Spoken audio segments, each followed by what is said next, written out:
ഓം നമോ ഭഗവതേ വാസുദേവായ. ഓം നമോ ഭഗവതേ വാസുദേവായ. നാരായണം നമസ്കൃത്യം നരം ചൈവ നരോത്തമം ദേവീം സരസ്വതിം വ്യാസം തതോ ജയമുദീരയേ.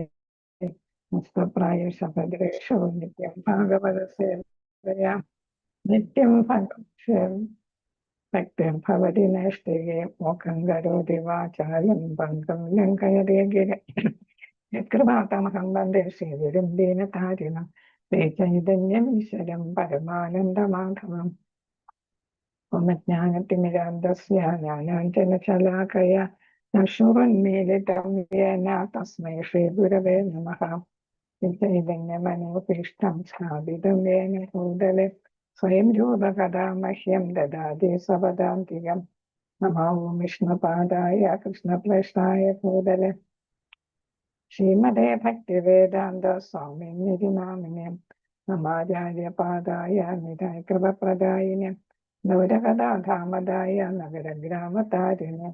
നമോ വിഷ്ണുപാദായ കൃഷ്ണപ്രേഷ്ഠായ ഭൂതലെ ശ്രീമതേ ഭക്തിവേദാന്ത സ്വാമിനിധി നാമിനെ. നമസ്തേ സരസ്വതേ ദേവേ ഗൗരവാണി പ്രചാരിണെ നിർവിശേഷ ശൂന്യവാദി പാശ്ചാത്യദേശതാരിണെ. ജയ ശ്രീകൃഷ്ണ ചൈതന്യ പ്രഭു നിത്യാനന്ദ ശ്രീ അദ്വൈത ഗദാധര ശ്രീവാസാദി ഗൗര ഭക്തവൃന്ദ. ഹരേ കൃഷ്ണ കൃഷ്ണ കൃഷ്ണ ഹരേ ഹരേ ഹരേ രാമ രാമ രാമ ഹരേ ഹരേ. ഹരേ കൃഷ്ണ കൃഷ്ണ കൃഷ്ണ ഹരേ ഹരേ ഹരേ രാമ രാമ രാമ ഹരേ ഹരേ. ഹരേ കൃഷ്ണ കൃഷ്ണ കൃഷ്ണ ഹരേ ഹരേ ഹരേ രാമ രാമ രാമ ഹരേ ഹരേ. ഹരേ കൃഷ്ണ. ശ്രീ ശ്രീ രാധാഗോവിന്ദ മന്ദിർ ഇസ്കോൺ മംഗലാപുരത്തിന്റെ ഭക്തിശാസ്ത്രീ ക്ലാസ്സിലേക്ക് എല്ലാവർക്കും സ്വാഗതം. ഹരേ കൃഷ്ണ.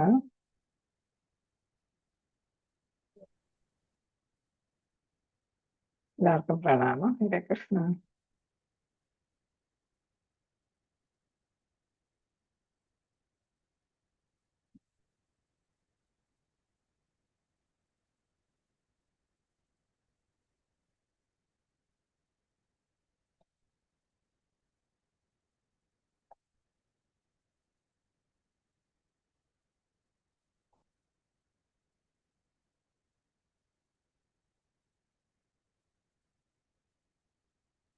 ആ 19 മുതൽ 31 വരെ ഉള്ളത് ഭഗവാന്റെ കാലരൂപം അല്ലെ. ഭഗവാൻ കാലമാകുന്നു എന്നാണ് പറയുന്നത്. എന്ന് വെച്ചാൽ എന്താ കാലം എന്ന് വെച്ചാൽ എല്ലാം നശിപ്പിക്കുന്നതെന്നാണ് അതിന്റെ അർത്ഥം അല്ലെ. ഭഗവാൻ കാലരൂപമാകുന്നു എന്നാണ് പറയുന്നത്. അപ്പൊ എല്ലാം നശിപ്പിക്കുന്നത് കണ്ടില്ലേ. ഭഗവാന്റെ വായിൽ നിന്ന് അഗ്നി വരികയാണ് അല്ലെ. അഗ്നി പുറത്തേക്ക് വരികയാണ്. അപ്പൊ ഈ അഗ്നിയിലെല്ലാം ദഹിപ്പിക്കും അല്ലെ. പ്രളയാഗ്നി എന്നാണ് പറയുന്നത് അല്ലെ. അവസാനം എല്ലാം ദഹിപ്പിക്കുമ്പോ എന്താ പറയുന്നത്, സൃഷ്ടിസ്ഥിതി സംഹാരം വരുമ്പോ പ്രളയാഗ്നി എന്നാണ് അതിനെ പറയുന്നത്. അപ്പൊ അഗ്നി വമിക്കുകയാണ്. അപ്പൊ അതിലെല്ലാം എന്ത് ചെയ്യുന്നു, നശിച്ചു പോകുന്നു എന്നാണ്. അപ്പൊ ഇതില് ഭഗവാന്റെ ഈ രൂപം കണ്ടിട്ട് അർജുനൻ ഭയപ്പെട്ടു പോയി. കാരണം എന്താണ്, ഭഗവാന്റെ വായിലേക്ക് എല്ലാവരും ഇങ്ങനെ പ്രവേശിക്കുകയാണ്. ഏതുപോലെ ഈയാമ്പാറ്റകൾ ട്യൂബ് ലൈറ്റൊക്കെ കത്തുമ്പോ, പ്രകാശം കത്തുമ്പോ ഈയാമ്പാറ്റകൾ വന്ന് അവര് സ്വമേധയാ വന്ന് നശിക്കുകയാണ് അല്ലെ. പറന്നു വന്ന് നശിക്കുകയാണ്. അതേപോലെയാണ് ജീവജാലങ്ങൾ, മനുഷ്യരെല്ലാം എന്ത് ചെയ്യുന്നത്, ഭഗവാന്റെ വായിലോട്ട് ആ അഗ്നിയിലോട്ട് പ്രവേശിക്കുന്നത്. എല്ലാവരും ചത്തൊടുങ്ങുകയാണ്. അപ്പൊ ഒരു ഭീകരമായിട്ടുള്ള ഒരു കാഴ്ചയാണ് അർജുനൻ ഈ കാലരൂപത്തിൽ കാണുന്നത്. ആദ്യത്തേത് എല്ലാ പ്രപഞ്ചം മുഴുവൻ കാണിക്കുന്നു. അപ്പൊ അവിടെ ഭഗവാന്റെ സുന്ദര വേഷവും എല്ലാം ഇങ്ങനെ കണ്ടു നമ്മള്. അപ്പൊ എല്ലാ ചരാചരങ്ങളെയും എല്ലാം കാണിക്കുന്നു. അതിലൊരു പ്രശ്നവുമില്ല അല്ലെ. അത് സൗമ്യ സ്വഭാവമാണ് കാണിച്ചത് അല്ലെ, സൗമ്യ ഭാവമാണ് കണ്ടത്. പക്ഷെ കാലരൂപത്തില് മരണം എന്നുള്ള ആ രൂപത്തിലാണ് ഇവിടെ കാണിക്കുന്നത്. അപ്പൊ നമ്മൾ ഭഗവത്ഗീതയിൽ തന്നെ കാലം ഒരു പ്രധാന ഘടകമാണ് അല്ലെ. എല്ലാം നശിപ്പിക്കുന്ന, നമുക്ക് തന്നെ ചേഞ്ചസ് വരുന്ന 6 തരം മാറ്റങ്ങൾക്ക് നമ്മൾ വിധേയമാകും. അവസാനം നമുക്ക് മരണം സംഭവിക്കും. ഭക്തരാണെങ്കിൽ ഭൗതിക ശരീരം ഉപേക്ഷിച്ചാല് ഭഗവാന്റെ ആത്മീയ ലോകങ്ങളിലേക്ക് പോകും. മറ്റവരെല്ലാം വീണ്ടും ജനന മരണ ചക്രത്തിൽ പെടും. അവർക്കാണ് ഭയം വരുന്നത്. അപ്പൊ ഇവിടെ ആ ഭയം ഉളവാക്കുന്ന കാലരൂപമാണ് ഇവിടെ കാണിക്കുന്നത്. അത് 19 മുതൽ 31 വരെയുള്ള ശ്ലോകങ്ങളില് അതാണ് കാണുന്നത്. അപ്പൊ അതില് ഇതാണ് യുദ്ധത്തിന്റെ അവസാനം എന്തായിരിക്കും എന്നും കൂടെ കാണിക്കുന്നുണ്ട്. അപ്പൊ ഇവിടെ 18 നമ്മൾ ഈ ശ്ലോകങ്ങളെല്ലാം 11 മീറ്ററിലാണ് വായിക്കുന്നത് അല്ലേ. അപ്പൊ ഏതാണ് 19 അനാദിമധ്യാന്തം അനന്തവീര്യം അനന്തമാഹം ശശിസൂര്യനേത്രം പശ്യാമി ത്വാം ദീപ്തഹുദാശവക്രം സ്വതേജസാ വിശ്വമിദം തബന്ധം. 20ാമത്തെ ശ്ലോകത്തില് പറയുന്നത് 19ാമത്തെ ശ്ലോകം ഇവിടെ കൊടുത്തിട്ടില്ലെന്ന് തോന്നുന്നു. 20 ദ്യാവാ പൃഥിവോരിതമന്തരം ഹി വ്യാപ്തം ത്വയൈകേന ദിശശ്ച സർവാഹ ദൃഷ്ടാഭൂതം രൂപമുഗ്രം തവേദം ലോകത്രയം പ്രവ്യഥിതം മഹാത്മൻ. അപ്പൊ ഇവിടെ 20 പറയുന്ന എന്താണ്? അങ്ങ് ഏകനാണെങ്കിൽ കൂടി ഭൂമിയും ആകാശങ്ങളും സർവ ദിക്മുഖങ്ങളും അങ്ങയാൽ വ്യാപിക്കപ്പെട്ടിരിക്കുന്നു. സർവോത്തമ ആശ്ചര്യകരവും ഭയാവഹവുമായ ഈ രൂപം കണ്ട് 3 ലോകങ്ങളും സംഭ്രാന്തി കൊള്ളുന്നു. അപ്പൊ ഈ രൂപം കണ്ടിട്ട് അർജുനൻ ഭഗവാനോട് പറയുന്ന കാര്യങ്ങളാണ് ഇപ്പൊ നമ്മൾ പഠിച്ചുകൊണ്ടിരിക്കുന്ന. അർജുന ഉവാച 15 മുതൽ അർജുനൻ എന്ത് ചെയ്യുന്നു? ഭഗവാനെ നമസ്കരിക്കുകയാണ് അല്ലെ. നമസ്കരിച്ച് ഭഗവാനോട് കണ്ട കാര്യങ്ങളെ കുറിച്ചുള്ള ആ ഭീകരമായിട്ടുള്ള രൂപത്തെക്കുറിച്ച് പറയുകയാണ്. അതിശയോക്തിപരമായിട്ടുള്ള ഈ രൂപത്തെ കണ്ട് പറയുകയാണ്, എനിക്ക് വരെ പേടിയാണ്. ശുദ്ധഭക്തനായിട്ട് പോലും, പിന്നെ ഏതാണ്, ശിഷ്യനായിട്ട് പോലും, പിന്നെ കസിനായിട്ട് പോലും എനിക്ക് പേടി തോന്നുന്നു അല്ലെ. അപ്പൊ എന്താണ്, മറ്റു ലോകങ്ങളിലുള്ള ദേവന്മാരും അവരെല്ലാം കാണുന്നു, മനുഷ്യര് കാണുന്നില്ല. മനുഷ്യരിൽ അർജുനൻ മാത്രമേ കാണുന്നുള്ളൂ. ദേവലോകങ്ങളിലുള്ളവര് എല്ലാവരും 3 ലോകങ്ങളിലുള്ള ഇതേപോലുള്ള ആളുകൾ, മഹർഷിമാരും സിദ്ധരും, അവരെല്ലാം എന്ത് കാണുന്നു? ഭഗവാന്റെ ഈ രൂപം കണ്ടിട്ട് പേടിക്കുന്നു എന്നാണ് പറയുന്നത്. ആശ്ചര്യകരവും ഭയാവഹവുമായ. എന്തോ ആശ്ചര്യകരം, ഇങ്ങനെ ഒരു രൂപം ഭഗവാന്റെ കണ്ടിട്ടില്ല അല്ലേ. ശ്യാമസുന്ദര രൂപമേ കണ്ടിട്ടുള്ളൂ, എപ്പോഴും പുഞ്ചിരിക്കുന്ന ആ രൂപമേ കണ്ടിട്ടുള്ളൂ. അപ്പൊ ഈ സർവ ഉത്തമ എന്നാണ്, എല്ലാവരിലും ഉത്തമനായ അങ്ങയുടെ ഈ ആശ്ചര്യകരവും ഭയാവഹവുമായ രൂപം കണ്ടിട്ട് 3 ലോകങ്ങളും സംഭ്രാന്തി കൊള്ളുന്നു. അപ്പൊ എല്ലാവരും അരുണ്ടിരിക്കുകയാണ് എന്നാണ് പറയുന്നത്. 21 പറയുന്നു, അമീഹി ത്വാം സുരസംഘാ വിശന്തി കേചിദ്ഭീത പ്രാഞ്ചലയോ ഗൃണന്തി സ്വസ്തി തുക്ത്വാ മഹർഷി സിദ്ധസംഘാഃ സ്തുവന്തി ത്വാം സ്തുതിഭിഃ പുഷ്പലാഭിഃ. അപ്പൊ 21 ആരെക്കുറിച്ച് പറയുന്നു? ദേവഗണങ്ങളെല്ലാം ശരണം പ്രാപിച്ച് അങ്ങയിൽ ഉൾപ്പോകുന്നു. അപ്പൊ എന്താണ്? ഭഗവാനെ ശരണം പ്രാപിക്കുന്നു എല്ലാ ദേവഗണങ്ങളും എന്നാണ്. അതെല്ലാം ഭഗവാനിൽ തന്നെ കാണുന്നുണ്ടല്ലേ. ഈ ദേവഗണങ്ങളെ എല്ലാം ഭഗവാനിൽ കാണുന്നു. അവരെല്ലാം ഭഗവാനെ നമസ്കരിച്ചുകൊണ്ടൊക്കെയാണ്. എന്നിട്ട് ഭഗവാനിൽ അവരെ പ്രവേശിക്കുന്നു. എന്ന് വെച്ചാൽ അവരെയും ഭഗവാന്റെ ഈ വിശ്വരൂപത്തിൽ കാണുന്നു. അവര് ചിലർ വല്ലാതെ ഭയപ്പെട്ട് കൂപ്പുകൈയോടെ പ്രാർത്ഥിക്കുന്നു. മഹർഷിമാരും സിദ്ധരും ലോകത്തിന് എല്ലാവിധ ശാന്തിയും ഭവിക്കട്ടെ എന്ന് നേർന്നുകൊണ്ട് അങ്ങയെ വൈദിക സൂക്തങ്ങളാൽ സ്തുതിക്കുന്നു. അപ്പൊ ദേവന്മാരെന്ത് ചെയ്യുന്നു? കൈകൂപ്പി പ്രാർത്ഥിക്കുന്നു അല്ലെ, പേടിച്ചിരിക്കുകയാണ്. അതേസമയം മഹർഷിമാരും സിദ്ധരും എന്ത് ചെയ്യുന്നു? ഈ പേടി കണ്ടിട്ട് ലോകം ഇപ്പൊ തന്നെ നശിച്ചു പോകും, സംഹരിക്കപ്പെടുമോ എന്ന് പേടിച്ചിട്ട് എല്ലാവർക്കും ശാന്തി സമാധാനം ഉണ്ടാകട്ടെ എന്ന് അതിന് വേണ്ടിയിട്ട് എന്ത് ചെയ്യുന്നു?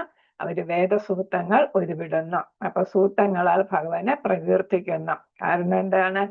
ഭഗവാനെ സംതൃപ്തിപ്പെടുത്തി ഈ ഈ കാലരൂപം ഇല്ലാതാകുന്നതിന് വേണ്ടിയിട്ട്. അല്ലെങ്കിൽ ഇപ്പൊ എന്താണ്, പ്രളയാഗ്നിയിൽ എല്ലാവരും ദഹിച്ചു പോകുമോ, ലോകം മുഴുവൻ നശിക്കുമോ എന്നവര് ഭയപ്പെടുന്നു. 22 രുദ്രാദിത്യ വസവോയേ ച സാധ്യ വിശ്വേ അശ്നോ മരുതശ്ച ഊഷ്മപാശ്ച ഗന്ധർവയക്ഷാസുരസിദ്ധസംഘാ വീക്ഷന്തേ ത്വാം വിസ്മിതാശ്ചൈവ സർവേ. അപ്പൊ പരമശിവന്റെ വിവിധ ആവിർഭാവങ്ങളും 11 രുദ്രന്മാരില്ലേ, ആ ഭാവങ്ങളും വിവിധ തരത്തിലുള്ള രുദ്രന്മാരും വിവിധ ഭാവത്തിലുള്ള രുദ്രന്മാരും, അപ്പൊ എല്ലാ ആവിർഭാവങ്ങളും 11 രുദ്രന്മാരും, അവരെ കൂടാതെ നമ്മൾ വിഭൂതി യോഗത്തിൽ പഠിച്ചവരൊക്കെ തന്നെ അല്ലെ, പഠിച്ച കാര്യങ്ങളാണ്. ആദിത്യന്മാർ, വസുക്കൾ, സാധ്യർ, വിശ്വദേവന്മാർ, അശ്വിനി ദേവതകൾ, മരുത്തുക്കൾ, പിതൃക്കൾ, ഗന്ധർവന്മാർ, യക്ഷന്മാർ, അസുരന്മാർ, സിദ്ധന്മാർ എന്നീ വിവിധ രൂപാദികളും ആശ്ചര്യത്തോടെ അങ്ങയെ നോക്കുന്നു. അവര് ഇതുവരെ ഇത് കണ്ടിട്ടില്ല അല്ലെ, ഈ രൂപം കണ്ടിട്ടില്ല. അപ്പൊ എല്ലാ ഉത്കൃഷ്ട ലോകങ്ങളിലുള്ള എല്ലാ ജീവാത്മാക്കളും അല്ലെ, അവരെല്ലാം ജീവാത്മാക്കളാണ്, ഭൗതിക ലോകമാണല്ലോ. അവരും എല്ലാം ഭഗവാന്റെ ഈ വിശ്വരൂപത്തെ അതിശയത്തോടെ നോക്കുന്നു എന്നാണ് പറയുന്നത്. അപ്പൊ 23 പറയുന്നു, രൂപം മഹത്തെ ബഹുവക്രനേത്രം മഹാബാഹോ ബാഹുരൂപാദം ബഹൂദരം ബഹുദ്രംഷ്ടാകരാളം ദൃഷ്ട്വാ ലോക പ്രവ്യഥിതാഹം പ്രവ്യഥിതാഹം. അപ്പൊ ഇവിടെ 23 മഹാബാഹോ എന്ന് വെച്ചാൽ ഭഗവാന്റെ നീളം കൂടിയ ശക്തിയുള്ള എന്നുള്ളതാണ് കൈകൾ എന്ന് പറയുന്നത്. അപ്പൊ നമ്മളിവിടെ പഠിച്ചു, ആയിരക്കണക്കിന് മുഖങ്ങൾ കണ്ടു, അതിന്റെ ഇരട്ടി എന്തുണ്ട്, കൈകളും അല്ലെ, കണ്ണുകളും ചെവികളും ഒക്കെ ഉണ്ട്. അപ്പൊ ഏത് ഭാഗത്തു നിന്ന് നോക്കിയാലും ഭഗവാന് എല്ലാം കാണാൻ പറ്റുന്ന, ഒരു ദൃഷ്ടി ഉണ്ടായാലും ഭഗവാന് ദൃഷ്ടിയെ വേണ്ട അല്ലെ, എല്ലാം കാണാൻ. അതിന്റെ സ്ഥാനത്താണ് 1000 അല്ല, ഇവിടെ ഇരട്ടിയാണ് അല്ലെ, 20,000 എന്ന് നമുക്ക് പറയാം. അപ്പൊ ഇരട്ടി കണ്ണുകളും ചെവിയും ഒക്കെ കാണുന്നു. അപ്പൊ അവിടെ കൈകളും ഒക്കെ കാണുന്നു. അവയെല്ലാം എന്താണ്, എല്ലാ ഗ്രഹങ്ങളും അവയിൽ വാഴുന്നവരും ഭയാകുലരാണ് ഇതൊക്കെ കണ്ടിട്ട്, ഇത്രയും കൈയും കാലും കണ്ണുകളും ചെവികളും ഒക്കെ കണ്ടിട്ട്. അനേകം മുഖങ്ങളും കാലുകളും ഉദരങ്ങളും, അപ്പൊ അത്രയ്ക്ക് തന്നെ ആയിരക്കണക്കിന് ഉദരങ്ങൾ, അസംഖ്യം ഭീകര ദ്രംഷ്ടം അല്ലെ, പല്ലുകൾ ദ്രംഷ്ട കാണിച്ചിരിക്കുന്നു, കോമ്പല്ല് അല്ലെ, ദ്രംഷ്ടകളുമുള്ള അങ്ങയുടെ ഈ വിശ്വരൂപം കണ്ടിട്ട് സർവ്വലോക നിവാസികളും ഞാനും അസ്വസ്ഥരാകുന്നു. അപ്പൊ ഞാൻ മാത്രമല്ല, സർവ്വലോക എന്ന് വെച്ചാൽ ഈ 14 ലോകത്തിലുള്ളവരും അതില് കാണാൻ പറ്റുന്നവര്, കൃഷ്ണലോകത്തിലുള്ളവർക്ക് കാണാൻ പറ്റുന്നല്ലേ, അവരും ഞാനും എന്ത് ചെയ്യുന്നു, അസ്വസ്ഥരാകുന്നു. കാരണം എന്താ, അത്രയ്ക്ക് ഭീകരമായിട്ടുള്ള രൂപം. അപ്പൊ ഭഗവാന് ഇത് വെച്ചിട്ട് എന്ത് വേണമെങ്കിലും ചെയ്യാൻ പറ്റുന്ന ഒരവസ്ഥയില് ഭീകര രൂപത്തിലാണ് ഭഗവാൻ നിൽക്കുന്നത്. നഭസ്പൃശ്യം ദീപ്തം അനേകവർണം വ്യാധാനനം ദീപ്ത വിശാലനേത്രം ദൃഷ്ടാ ഹി ത്വാം പ്രവ്യഥിതാന്തരാത്മാ ധൃതിം ന വിന്ദാമി ശമം ച വിഷ്ണു. അപ്പൊ ഇവിടെ പറയുന്നു, അല്ലയോ സർവവ്യാപിയായ വിഷ്ണു. ഇപ്പൊ ഇവിടെ നിറഞ്ഞു നിൽക്കുകയാണ് അല്ലെങ്കിലും ഭഗവാൻ സർവവ്യാപി. ഇപ്പൊ ഇവിടെ നിറഞ്ഞും കൂടെ നിൽക്കുകയാണ് ഭഗവാൻ വിഷ്ണു. ആകാശം മുട്ടുന്ന അങ്ങയെ അനേക വികീർണ വർണ്ണജാലങ്ങളോട് കൂടിയ, വികീർണം എന്ന് വെച്ചാൽ രശ്മികൾ ഇങ്ങനെ വികരിച്ചു പോകുന്നത്, സ്പ്രെഡ് ചെയ്ത് പോകുന്നത് അല്ലെ, അങ്ങനെയുള്ള വർണ്ണജാലങ്ങളോടുകൂടിയും എല്ലാം കളർഫുൾ ആയിട്ടാണ് ഇവിടെ വന്നിരിക്കുന്നത് അല്ലെ. അപ്പൊ അതാണ് വികരണ വർണ്ണങ്ങൾ എന്ന് പറയുന്നത്. പല പല കളറുകളിൽ കാണുന്നു എന്ന് വെച്ചാൽ എല്ലാം വളരെ വർണ്ണമയമായിട്ട് വരുന്നു. പിന്നെ പിളർന്ന വായോടുകൂടിയും, രൂപം കണ്ടില്ല, പിളർന്ന വായാണ്, അതോടുകൂടിയും തിളങ്ങുന്ന വലിയ കണ്ണുകളോട് കൂടിയും. അപ്പൊ കണ്ണുകൾ എല്ലാം ഇങ്ങോട്ട് ആവാഹിക്കുന്ന പോലെയുള്ള കണ്ണുകളാണ്. വായും അത് തന്നെയാണ്, എല്ലാം വലിച്ചെടുക്കുന്ന പോലുള്ള വായും കണ്ടിട്ട് എൻ്റെ മനസ്സ് ഭയം കൊണ്ട് അസ്വസ്ഥമാകുന്നു. എനിക്ക് എൻ്റെ സ്ഥൈര്യത്തെയോ മനസ്സിന്റെ സന്തുലനത്തെയോ നിലനിർത്താൻ കഴിയുന്നില്ല. അപ്പൊ സ്ഥൈര്യം എന്ന് വെച്ചാൽ സ്ഥിരത. അപ്പൊ മനഃചാഞ്ചല്യമില്ലാതെ അല്ലെ, അപ്പൊ സ്ഥിരതയോടെ നിൽക്കാൻ പറ്റുന്നില്ല, മനസ്സിനെ നിയന്ത്രിക്കാനും എനിക്ക് പറ്റുന്നില്ല. അപ്പൊ മനസ്സും അതേപോലെ തന്നെ സ്ഥൈര്യവും ഇല്ലാതെ പോകുന്നു. ഇത് കണ്ടിട്ട് എൻ്റെ മനസ്സ് ഭയം കൊണ്ട് അസ്വസ്ഥമാകുന്നു. അപ്പൊ എന്നെ പോലെ തന്നെ ഈ ലോകങ്ങളിലുള്ള ഭഗവാന്റെ ഈ ദൃശ്യം വിശ്വരൂപം കാണാൻ പറ്റുന്നവരെല്ലാം അങ്ങനെയാണ്. ദ്രംഷ്ടാകരാളാനി ചതേ മുഖാനി ദൃഷ്ട്വാ ഏവ കാലാനല സന്നിഭാനി ദിശോ ന ജാനേന ലഭേജ ചർമ്മ പ്രസീദ ദേവേശ ജഗന്നിവാസ. അപ്പൊ ലോകനായകനായ ദേവന്മാരുടെ ദേവനായ അങ്ങ് പ്രസാദിക്കണേ. പാളുന്ന കാലാഗ്നി ജ്വാലകളെ പോലിരിക്കുന്ന ദ്രംഷ്ടാകാരങ്ങളായ അങ്ങയുടെ മുഖങ്ങൾ കണ്ടിട്ട് എനിക്ക് സമനില തെറ്റുന്നു, ദിഗ്ഭ്രമം അനുഭവപ്പെടുന്നു. അപ്പൊ സ്ഥലകാല ബോധം നഷ്ടപ്പെടുന്നു. അങ്ങയുടെ ഈ മുഖം എല്ലാത്തിനെയും വിഴുങ്ങാൻ പോന്നിട്ടുള്ള അല്ലെ. നമ്മൾ ഒരു വലിയ മൃഗത്തെ, ഒരു ഭീകര മൃഗത്തെ കണ്ടാൽ നമ്മൾ എങ്ങനെയാണ് കാണുക? അത് ഒരെണ്ണത്തിനെ കണ്ടാൽ അല്ലെ നമ്മുടെ ഭയം എന്തായിരിക്കും? ഇപ്പൊ ഒരു സിംഹമോ കരടിയോ അല്ലെ, കടുവയോ നമ്മളെ വാ തുറന്നിങ്ങനെ നമ്മുടെ മുന്നിൽ വന്ന് നിന്ന എന്തായിരിക്കും നമ്മുടെ അവസ്ഥ? ഇതാണെങ്കിലോ അത് ആയിരക്കണക്കിനാണ് ഇവിടെ കാണുന്നത് അല്ലെ. അപ്പൊ അത് കാണുമ്പോ എന്താണ്, ആർക്കാണെങ്കിലും അങ്ങേയറ്റത്ത് ഭയമുണ്ടാകും. അതെന്താണ്? പാളുന്ന കാലാഗ്നി നശിപ്പിക്കുന്ന, കാലത്തെ നശിപ്പിക്കുന്ന, സകല പ്രപഞ്ചത്തെ നശിപ്പിക്കുന്ന അഗ്നിയാണ് ഈ പാളുന്ന കാല അഗ്നി എന്ന് പറഞ്ഞ കാലാഗ്നി.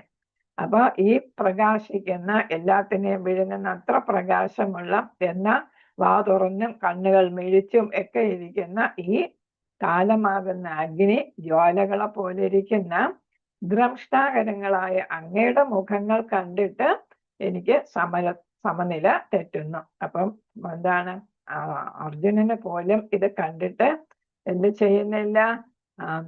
മനസ്സ് സ്ഥിരപ്പെടുത്താനായിട്ട് സാധിക്കുന്നില്ല എന്നാണ്. 26-27 പറയുന്നു, അമീചത്വാം ധൃത രാഷ്ട്രസ്യ പുത്ര സർവേ സഹൈവ അവനീപാല സംഘൈഃ ഭീഷ്മോ ദ്രോണസുതപുത്രസ്തദാസൗ സഹ അസ്മദീയൈരവി യോധമുഖ്യൈഃ. അപ്പൊ ഈ തുറന്നിരിക്കുന്ന വായില ആരെല്ലാം പ്രവേശിക്കുന്നു എന്നാ പറയുന്നത്? ധൃതരാഷ്ട്രപുത്രന്മാരെല്ലാവരും, അതായത് 100 കൗരവന്മാരും അവരെ സഹായിക്കുന്ന രാജാക്കന്മാരും.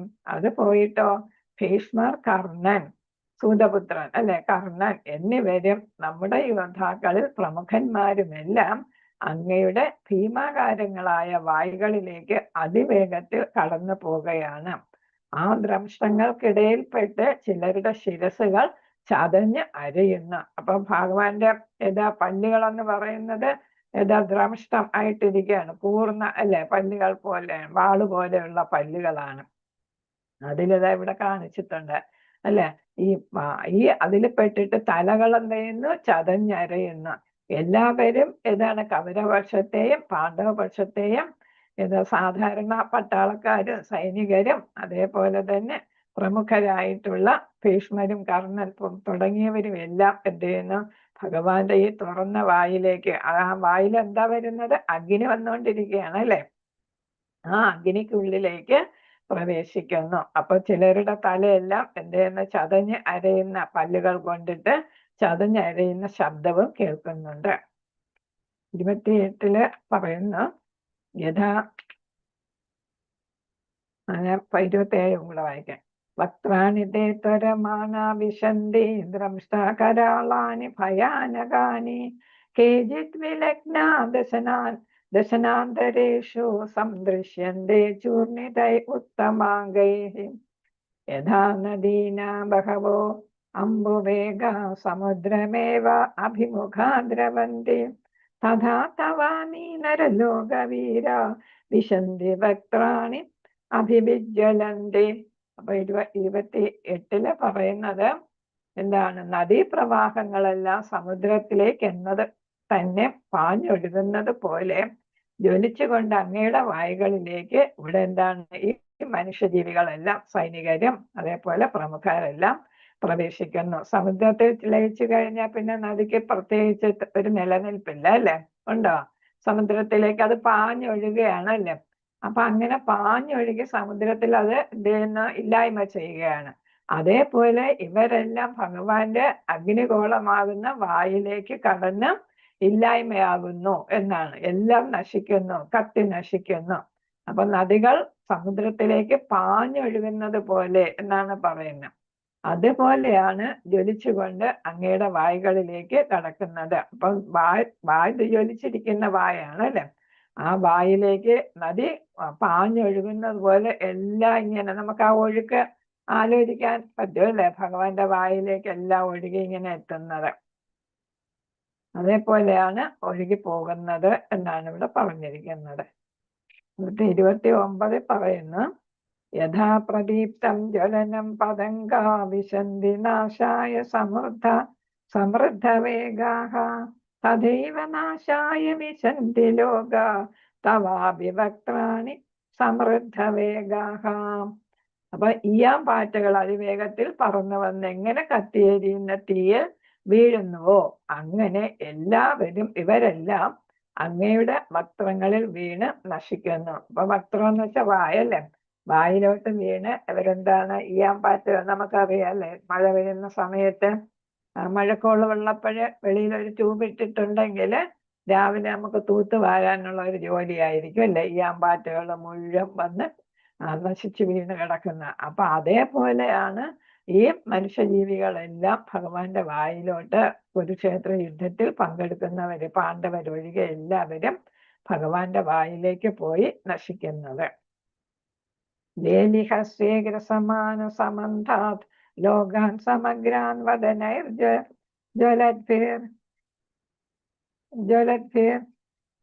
തോജോപിയാപൂര്യ ജഗത് സമഗ്രം ഭാസതവോഗ്രാപ്രതന്തി വിഷ്ണു. 30 ഹേ വിഷ്ണു, ചുറ്റുപാടുമുള്ള തീ ആളുന്ന വായ്ക്കളാൽ അങ്ങ് വിഴുങ്ങുന്നത് ഞാൻ കാണുന്നു. അപ്പൊ എന്താണ്? ചുറ്റുപാടുമുള്ള എല്ലാത്തിനെയും അങ്ങ് വിഴുങ്ങുന്നു ഈ അഗ്നി ആകുന്ന വാഗുണ്ട് അല്ലെ. അങ്ങയുടെ തേജസ് കൊണ്ട് പ്രപഞ്ചത്തെ ആവരണം ചെയ്തത് കൊണ്ട് ഉഗ്രവും ദഹിപ്പിക്കുന്നതുമായ കിരണങ്ങളോടുകൂടി അവിടുന്ന് കാണപ്പെടുന്നു. അപ്പൊ 1000 ഏതാണ് സൂര്യന്മാർ ഉദിച്ചു നിൽക്കുന്ന ആ പ്രകാശമാണ് അല്ലെ. അങ്ങനത്തെ തേജസ്സോട് കൂടിയാണ് വിശ്വരൂപത്തില് ഭഗവാൻ പ്രത്യക്ഷപ്പെടുന്നത്. അപ്പൊ അതുകൊണ്ട് ആ ആവരണം പ്രപഞ്ചത്തെ അങ്ങനെയാണ് തേജസ് കൊണ്ട് 1000 സൂര്യന്മാരുടെ പ്രകാശം കൊണ്ടാണ് അത് ആവരണം ചെയ്തിരിക്കുന്നത് പ്രപഞ്ചത്തെ. അതിലെന്താണ്? ഉഗ്രവും ദഹിപ്പിക്കുന്നതുമായ കിരണങ്ങളോടുകൂടി അവിടുന്ന് കാണപ്പെടുന്നു. അപ്പൊ ഈ പ്രകാശം എന്ന് പറയുന്നത് നമുക്ക് ഇഷ്ടപ്പെട്ട ഒരു പ്രകാശമായിട്ട് വരുന്നില്ല അല്ലെ. സാധാരണ നമുക്ക് പ്രകാശം ഇഷ്ടമാണ് അല്ലെ, ഇരുട്ട് മാറി പ്രകാശം വരുന്നത്. പക്ഷെ ഈ പ്രകാശം എന്താണ്? ഉഗ്രം രൂപത്തിലുള്ള പ്രകാശമാണ്.